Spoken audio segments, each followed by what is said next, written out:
jonde hande nde ko jonde CDD préparation julde task tabaski min joddi min jewti wonko tonga hen d'abord jeygol baalingol il faut yimɓe fof ballodire toɓɓe te e nder département de Goudiry tongama to yeyete baali to Goudiry to Bala e to Koccari kala joguiɗo baali ɗi pour yeyde yo yaha e nder ɗiɗon commune aji yaha to daral tati cuɓaɗe ɗe noron baali mum wawa yeyde toon so yeehi toon ma haalnama yamirama maire uji ɗi yo mbat feere mbaɗa hen courant mbaɗa hen ndiyam mbawa kadi waɗa sécurité gendarmerie kadi wawa rende beele kala jiɗɗo dañde layya julde task to so yeehi toon taw anata kadi jeewo to anata donc wadde organisé yimɓe foof e département o e banggue préparation julde task garaw hikka de ko ɗum wonno jonde hande nde no noon nandirama noon ko daral Goudiry anani hikka nde wonno ko ɗiɗi wonno ko Koccari e Bala joni noon Goudiry commune ene yanti hen wona dani dare tati ene ñaaga kayal gaynako joguiɗo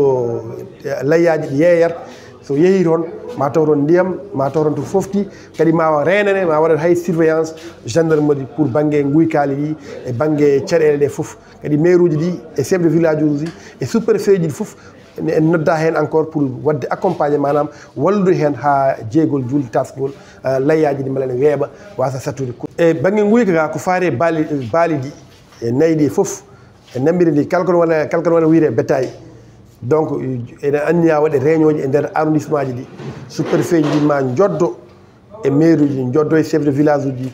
joddo e service de l' élevage kañum e service de développement rural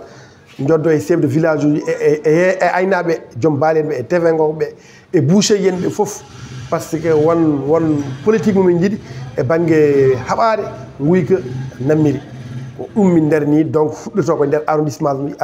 ɗi ɗum ɓoyata arrondissement ji nayyi ɗi département de Goudiry ko hen faya ma jonde mawde waɗ e nder arrondissement foof ɓe mbimi ɗo ɓe feeto limtuɗo foof joddo yimɓe nandira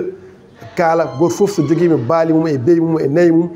e pucci mum holko foti wadde bindugol waɗe identifié ande kaalen jogui maalu kaalen jogui jawdi kaalen jogui mbeewa beele janggo e jaam sa yiiɗi yeyde to kadi joguini ɗum kayit to watta caɗele ko wemnude jomum beele guykaji ɗi gasa e banggue gujjugol baali e beyi e nayyi